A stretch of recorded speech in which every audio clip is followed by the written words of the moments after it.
good evening, and good morning, good afternoon, wherever you are calling from. And welcome to a chat with Giang. My name is Giang, and I am a consultant on NGOs and cross-sector partnerships. We are very happy to host the chat today on the platform of Sustainable Vietnam. And I am personally very happy to host the chat for the first time in my hometown in Saigon, and great to have Miss Laila Ngo, the head of HR and inclusion at BAT Vietnam, to share the screen with me today. Hello, Laila. Hi, Giang. Thank you for having me. Really excited for this chat. My pleasure. It's great, and thank you for joining me for the chat tonight on a very, I think, relatively new topic for businesses in Vietnam on diversity and inclusion. And before we start, please just let me say a few words in Vietnamese to welcome people. And because we are speaking in English today, and which is not a Sure. usual thing that we do. Chào mừng mọi người quay trở lại với chương trình trò chuyện cùng Giang, và mình là Giang, là host của chương trình này trên trang Sustainable Việt Nam. Giang hiện thời đang là tư vấn về các tổ chức phi lợi nhuận cũng như là hợp tác với doanh nghiệp, và Giang rất là vui ngày hôm nay có Laila Ngo là trưởng phòng nhân sự và hòa nhập của công ty BAT Việt Nam sẽ cùng Giang trò chuyện về văn hóa đa dạng và hòa nhập ở trong doanh nghiệp, một chủ đề còn khá là mới đối với Giang nghĩ là đối với cộng đồng doanh nghiệp Việt Nam. Và Laila có cái họ nghe có vẻ giống như là người Việt, nhưng mà thật ra Laila là người Philippines, cho nên là cái chat ngày hôm nay của Laila và Giang sẽ nói chuyện với nhau bằng tiếng Anh. Hy vọng là mọi người có thể cùng theo dõi với Laila và Giang. Và bây giờ Giang sẽ chuyển qua Giang nói lại bằng tiếng Anh. So I just make it clear to people who are following us that you have the Vietnamese. It looks like a Vietnamese last name, but actually Yeah. you are not Vietnamese. So I can only count. well done. That's good though. So before we start, please let me introduce you a little bit to people who are following us. So we have here Laila Ngo, and she is the human resources leader with a focus on building talent strategy and an additional focus on diversity and inclusion and employee well-being. In 2018, Laila moved to Vietnam to look after the talent manager role at BAT and working closely with the Vietnam leadership team to drive the East Asia area talent agenda. In 2020, she started her role as the head of HR and inclusion. Relatively new, right, Laila? Very new. Yes. Congratulations. How great. Thank you. Yeah, very exciting. Yeah, and Laila is originally from the Philippines with a background in psychology. She holds a master's degree in applied social psychology from the Ateneo de Manila University in the Philippines. Do I pronounce the name of the university correctly? It's perfect. Yeah, perfect. Thank you. So let's start, and why don't we take a quick check to see if our chat has already been live on our own Facebook, and if not, perhaps we could share on our personal Facebook page so that our followers could watch as well, right? Yeah, sure. Yeah. I've Let me already shared for me. Oh, wow, you're fast. Let me see if it runs on my. Or maybe I should share on mine. Yeah, let me share it immediately, and we can start. Sure. Now, here we go. Great. Right. All right, so let's start. And just so you know, as well, any of you who are streaming in, just so you know, we will have we have half an hour, and we have a lot to talk about. So Tam gonna gonna go by so fast.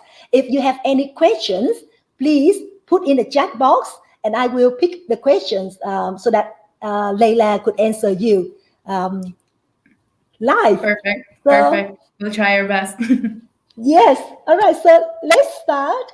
Now, my first question: what does sustainable business mean to you, Laila? And would you say that BAT is a sustainable business? Yep. All right. I think just to keep it simple, a sustainable business is a business that has everything in place to be able to continue existing in the future, 100 years from now. And there's a lot of pillars under that. In BAT, sustainability is very much a key for our business. We've been in business for about 100 years, and we want to continue that. And ESG, or environment, social, and governance, these are key things that we put in place to ensure that we have the right things, or the right pillars and actions, so that the business can continue and that we continue to be relevant for our stakeholders and for the society. Yeah. Great, thank you. Sorry, because the chat on my Facebook was running while you were talking. I'm sorry about the sound. It's always a little bit of technical thing, now with our new I know what new happened. normal.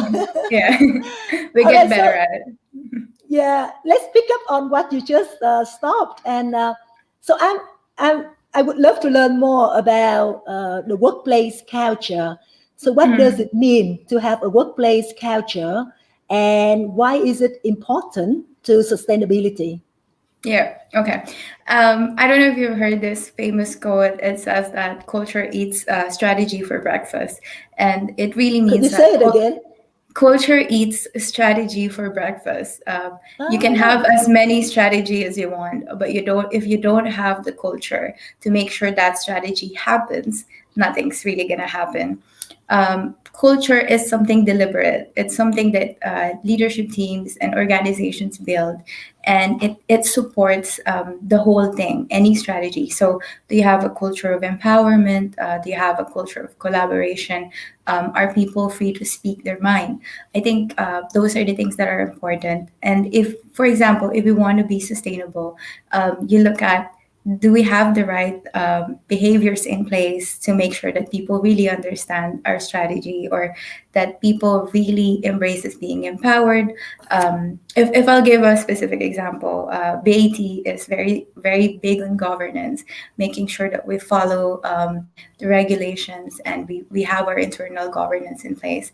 And we make sure that people feel empowered, that if something is wrong, they can always speak up. Or if something is doing well, they can also share. And that is not a process, that is a culture. People feel safe to be able to speak up what's happening and tell the truth. that's great. That's great. I love that. And how does that relate to sustainability? Does it? Yeah. Yeah. I think Sorry, you go. no worries. So I think if you have a culture that is empowered and ready to go forward and very much open, it allows you to always innovate. It allows you to always answer new problems, and it allows you to be relevant in the future. So then your business becomes sustainable.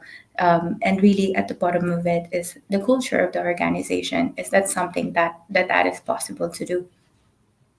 Right, and if I think of the ESG framework, the environment, social, and Social governance, governance, yes. and I see that business companies in Vietnam are now using that framework to Mhm. talk about their work rather than corporate social responsibility like before. Yeah. I see more and more businesses using that framework for their sustainability. So would it be correct if I see the business culture as part of the social thing, like the S in that framework? Yeah.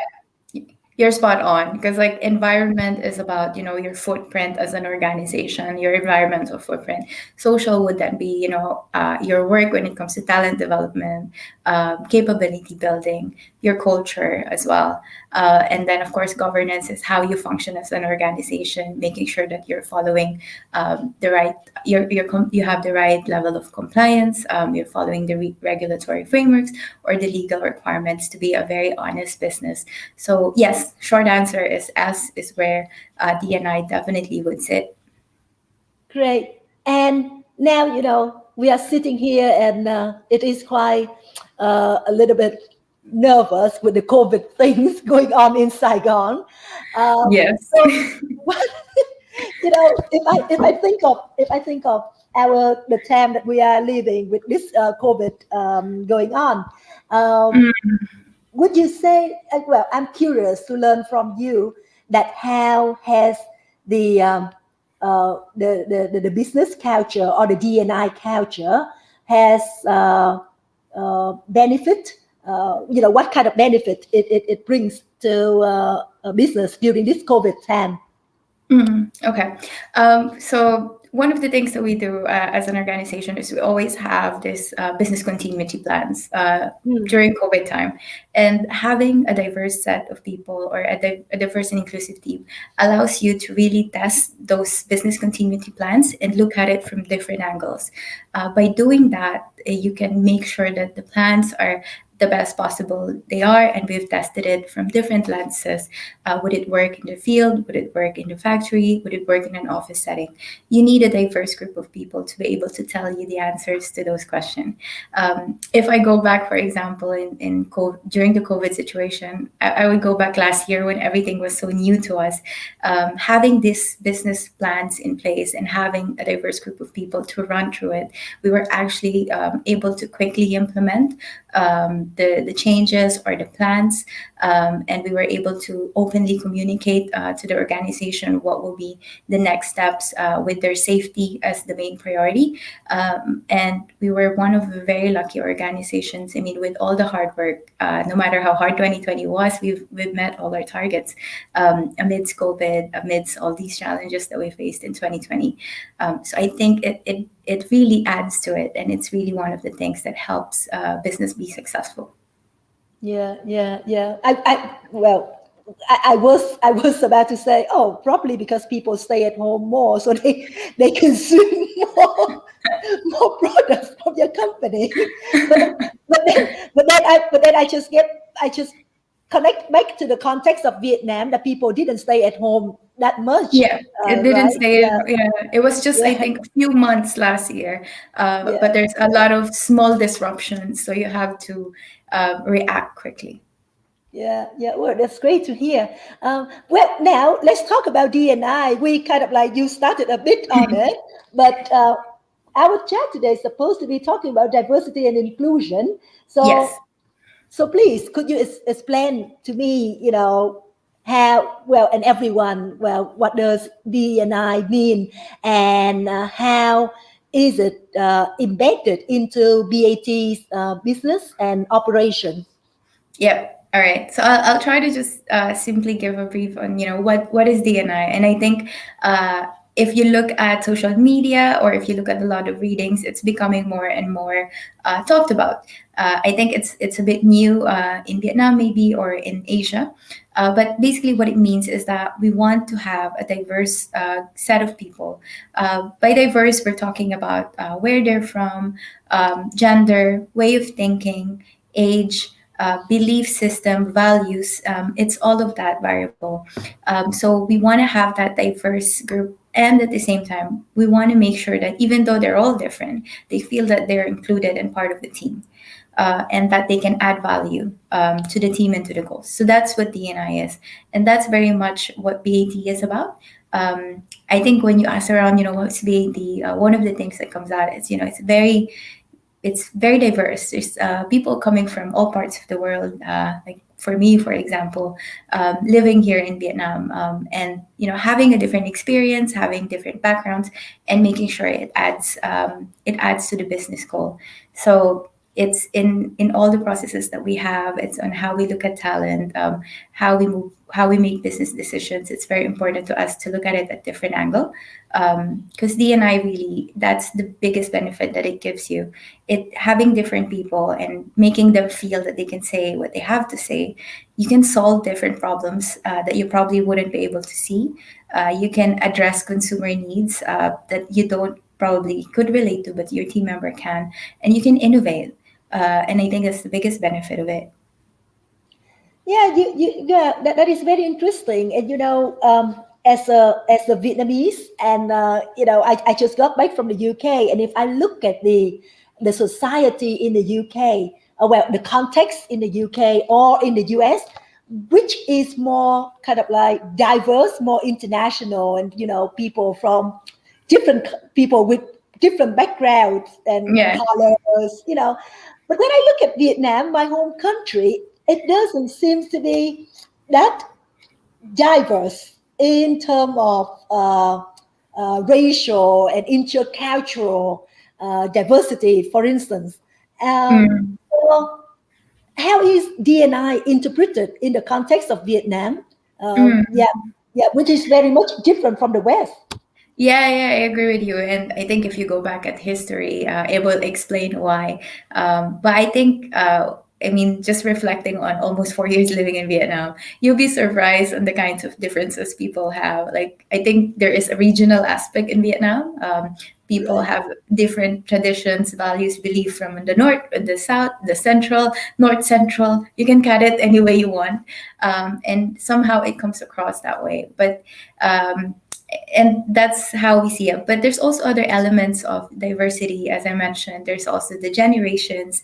I think Vietnamese from a different generation have a different perspective, and then the new Vietnamese coming out of university have different perspective. Now it's really how do you allow those perspectives to have a space, and how do you engage them in a conversation where every perspective matters, and we align it to one voice or one goal.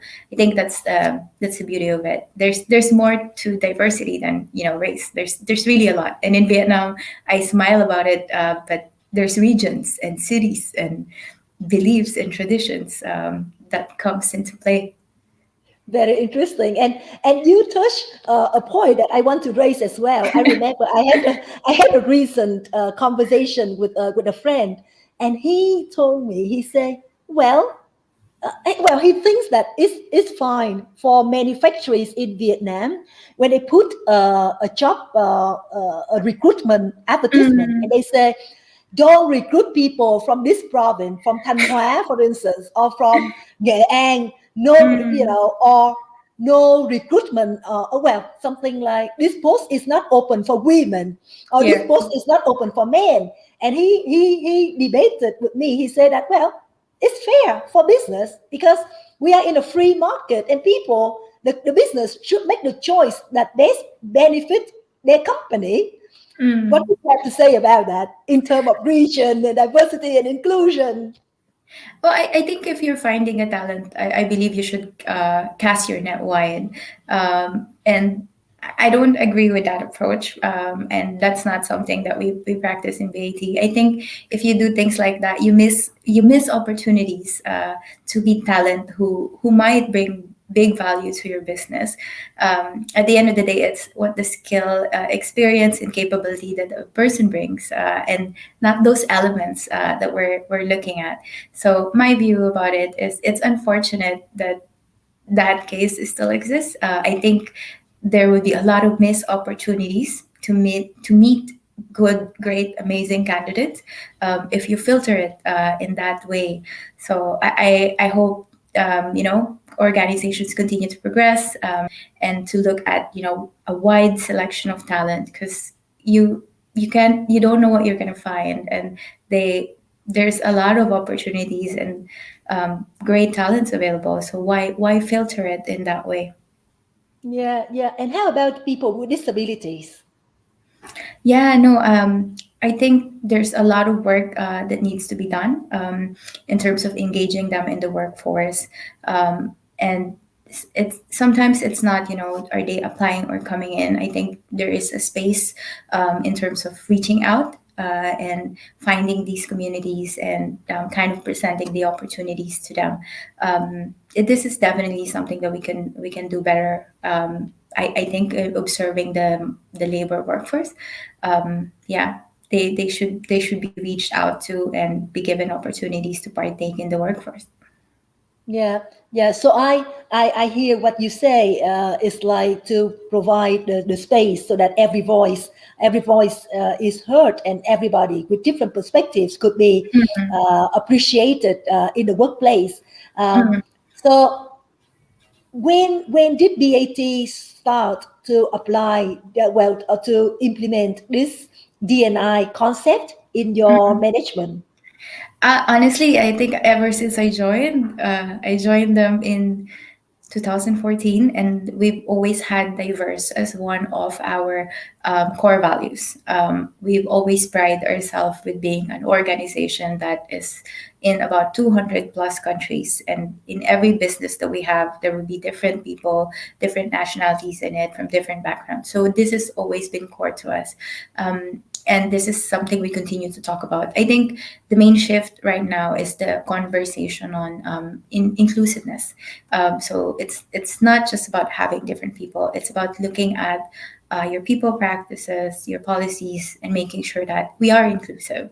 That even that all these different people and diverse group of people feel that they are regarded as highly as anyone else, and that they are being included in terms of all the other practices and all the decision making. So I think that's the key, and that's the the much more recent one that is coming into play. But yeah, ever since I joined, we've always had diversity as something that's very key to us. Yeah, and so am I right to understand that it seems like it has always been around, but the concept is now with that name D&I seems to be Mhm. mentioned more with Yeah, the name, right? I think it's such a new concept. Like even if you look at Western organizations, and it's continuously evolving. So before it was head of diversity, and then people started realizing it's not enough to have a diverse group. Everyone needs to be included. And if you look at more Western, or not really Western, but if you look more into the literature or the studies about it, now there's diversity, inclusion, and equity. I think it is a space that will continue to evolve. It's been, I think, in the last 10 years where people talk more about this. So there's a lot more growth when it comes to talking about D&I and what's really the right thing to do, and what's the approaches we should take. So it's a very exciting area. Yeah. But how do you measure it? How do you see that you are on the right track? And what is the difference from before and now you are like practicing it and you celebrating it? What Yeah. is the difference? What benefits it brings to you? And how do you measure? In terms of KPIs, how to see? Yeah. Depending on where you are, there's different ways to measure it. Of course, the usual employee engagement surveys would help. In some organizations, they would also have targets in terms of representation. For example, you would want to target representation of female senior leaders or female managers. So those are some of the ways that you can measure it. Apologies, I've missed your second question. So I was just answering, like, how do you measure it? So those would be some examples. What was the second one? Well, I just meant about the impact. Okay. Yeah. I think in terms of impact, you could really see it in the output in terms of creativity, and really the level of innovation. Because having a different mix of people, it kind of just adds more to the team productivity. I mean, a lot of studies have already been done in diversity inclusion, like P&L impact, financial impact, productivity impact, that having a diverse set of people would actually make the business performance way better. So that's a study that's been done multiple times. So that's what it would offer to the organization or to the business. Personally, I think it's really just the right thing to do. Given where we are in the world and social justice, I think D&I and really looking and focusing at it is the right thing to do. And the biggest plus is that it actually makes your business way better at the same time. So it's a win-win to focus on D&I. So when you say to make your business like way better, is that in terms of employee engagement or what else? Like So productivity, yes, creativity, or yes, what else? exactly. Yeah. So when it comes to it, one thing is employee engagement, right? Like people feel that they are a part of a team, and it will bring more, and the performance level will be much better. What does that mean to the business then is, studies have shown that diverse teams creates more value, even financial success. Productivity would be one of them, creativity as well. And you can see that having diverse group of people, it allows you to reflect on the consumer base that you have. There's benefit in terms of innovating. There's benefit into problem solving on different segments of the business. So those would be the hard numbers that will be set. But at the same time, there is that culture aspect to it and societal impact that comes with having focus on D&I. Yeah, yeah, and I'm just there's a thing there's a thought just coming up as listening to you, you know, and what I see may not be applicable for Vietnam. Please correct me if I'm wrong, but from my observation, for instance, in the West, when in their recruitment they say uh, they welcome people from different backgrounds and Mm, ethnic, so ethnicity. Uh, However, those people need to have the right to work in that country, in the UK, for mm, instance. And yeah. so me, for instance, as an Asian, if I apply for a job, well, I did apply for a job in the UK. And when I don't have the right to work, but of course, I bring the different perspectives from a different market. But the thing is, they kind of like they want people, local people in the UK with Mm, different colors or different background. And for me, it seems to be just like to tick the box that they celebrate diversity and inclusion. I don't mean to criticize, but it is from my what I perceive from that environment. And I don't know yeah. how it is in Vietnam, and whether or not you are doing it just like to say, oh, we celebrate, well, diversity and Mm. inclusion. How is it applied in real life? I think that's a very I empathize with your example, but I think it's kind of like a governmental diplomatic work permit situation, which a lot of countries are experiencing. But D&I, how we apply it in Vietnam, um, in a lot of cases, when it comes to being able to work, a right to work is very important. But it is when you are in that space, how do you cast your recruitment wide? And how it depends on what you're trying to look for. And usually you want to be in if you're recruiting for a talent, you look at key capabilities first and who has it and who's the best candidate for it, regardless of where they're from. And a lot of times in these recruitments, given the difficulty and legal requirements, you do end up in the market you are currently operating, and a right to work then becomes very, very important. However, we do have in some opportunities, in some roles, we do open it up, and we do have some people coming from different places. So that's how we practice it from a recruitment point of view. The other way this is being practiced is, there's other aspects to diversity. For example, how do you bring in talent, like from a gender perspective, having female talent in sometimes male-dominated spaces like operations, for example, and trade, and building that capability there. There's also bringing in the next generation of leaders, as we'd like to call them, or the young Vietnamese coming out of university, and giving them the right experiences and training them so that they could, add more value in the Vietnamese workforce. So we look at it across different lenses as well. I see. Well, thank you. And I would love to learn about your challenges. Have you got any challenges in practicing D&I? Yeah, of course. Like one of the challenges when it comes to diversity and inclusion is, what we call unconscious bias. And these are things that, sometimes we make decisions and we don't know, or we are not that aware of our own unconscious bias. So what we what we do in BAT is that there's a lot of knowledge training or sessions and workshops to talk about diversity inclusion. I think education is and awareness is one of the key things to make sure that we engage people in these conversations, and how to address these unconscious bias, and how do we make sure that we are making the right people decisions or business decisions. So that's one thing. The other thing is, given the industry that we are in, it's kind of male skewed in a way. So we do have some challenges when it comes to female representation. We do have great numbers when it comes to females in the management team, but this is something that I personally think, and the leadership team think, that we can look at how do we foster a bit more, so that we get that diversity mix that we're looking for. So those would be some of the key challenges that we are facing. Yeah, and let's talk.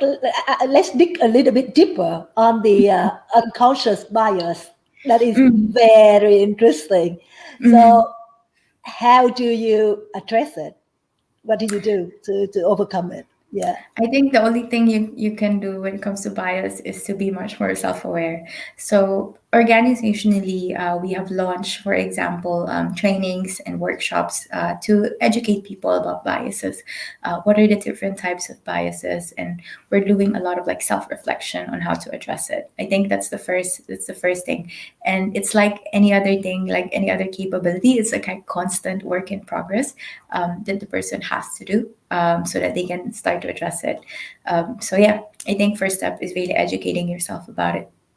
Great, thank you. Well, we have a question from the audience, and well, just a small reminder to all of you. We are in our Oh yeah, 32 minutes now, and I really appreciate your time, Leila. So if thank you you. have any other questions, please ask her now. So I'm going to ask the question from our audience. How do you marry your culture with your industry? Mm. Um, this is very interesting. I mean, our culture as an organization has always been, very fast paced, very performance driven. And now more and more, I think it's getting married with the transformation. The industry is changing, the industry is transforming, and this is the most change and transformation we've had in the industry in the last 100 years that it has existed. So we're trying to marry that with the culture, with the being agile and being able to change, adapt, change, being agile in terms of delivery. And that is what our ethos is about. So our ethos or our company culture is about, being fast, being bold, being diverse, and being responsible, and being empowered. So it's very much married to where our industry is going, where it's transforming. So that's how we are doing it. Yeah, I noticed timing, but I would just like to ask you if you have another 2 3 minutes, because I have one or two more questions that I would really love to ask you. Sure. Thank you. So, about the nature of your business, the tobacco business is Mhm. rather sensitive. Yeah. So, does it affect your competitiveness for talents? Mm. Our industry is, I agree with you. It's very, it's controversial. It's not necessarily an industry everyone thinks of when they think about building a career. So yes, there is an impact. But when we talk about diversity and inclusion, we it means that we also want to talk about to people who have questions about our industry, and we want to bring them in the conversation and try to address um, any concerns or any questions they have about the industry. I think I mentioned earlier, the industry is undergoing a big transformation. There's a big push towards lessening the harm of the product. And that is something we want to talk to people about, even if they have apprehensions or questions. Like, how do we, if you want to be a part of that change, or if you want to be part of the transformation. So short answer, yes, it does have impact, but we are a big believer of D&I. And even though you have questions, we want to talk to you as a talent, and we want to see if, do you want to be part of the change that we're trying to make in the industry? Interesting. Well, thank you. And my last question, uh, when thinking of D&I, many people think that it is only relevant for big corporations, Mhm. and who have the right resources to adopt it, like at your scale. But do you have any advice and suggestions for others businesses, especially the small and medium enterprises? This concept may be still new to them. Yeah. No, no, that's fair. But I think the beauty of today's world is that there's a lot of resources available. So I think education is number one when it comes to this, and you can just go to YouTube and type diversity inclusion, and you would learn a lot from it. There's a lot of amazing TED talks about it, and I would suggest just sending it to your team as a food for thought, or even like a lunch and learn session, so you can start the conversation. It doesn't take much resources to kick off that one. The other thing, I'll go back to your question. I think recruitment is very important in the whole process, attracting people. So that's one thing. Look at your recruitment processes. Where do you usually get your talent? How do you usually approach it? Should you make any changes when it comes to screening and engaging with external talent? That's a great way to funnel in a diverse group of people with different perspectives. So for a small organization, just very practical, those would be the two things that I would start. So that sounds to me as though, like, so D&I is certainly not just the topic for big corporations, but it is like applicable for any Yeah. size. Yeah, no, Right. like even, you have a restaurant, like you have different sets of people. Like you want to be able to relate with the different kind of consumer that comes in your business. So it should definitely be something that you could consider. And there's a lot of resources around D&I. So all you have to do is Google it uh, and start the conversation in your team. Right. Now I noticed that there is another question from the audience. Let's Sure. see. Let's see if we can see it. I'm trying to see it, but I cannot find it yet. So that Can't see let it. well let's carry on until, oh, Oh, right, now here. we have the questions. What do you think of the fact that some Vietnamese companies Mm, publicly state they prefer hiring men to women in the job description, and the mm, unspoken rule of no pregnancy allowed for female employees within the first year oh, at work? Well, this is amazing. Great wow. question. Thank you. Yeah, great question. Thank you. Yeah, I think again, same as what I said earlier. I think it's very much a missed opportunity if we are, putting our preferences and cutting and filtering people out because of certain traits like gender or age or where they're from. I think I don't agree with it, and I hope more and more organization can see the benefit of removing this filter and allowing themselves to meet candidates no matter whatever the traits are, and just see the candidate for their skill set. I've never heard of that unspoken rule. I think it's probably a testament that that's not something that we do or I've encountered in BAT. We even have a program in BAT called Parents at BAT, which is aimed to support new parents during the process. So we think we should be able to support our employees when it comes to these parts of their lives. And I'm very, how do I say, like I'm sad to hear that there's that unwritten rule. It's definitely something that we don't advocate or we don't follow in our organization. So I hope, when we talk more about this is something we can bring to organizations and help improve D&I practices in Vietnam. No, I would like to elaborate a little bit further on that. One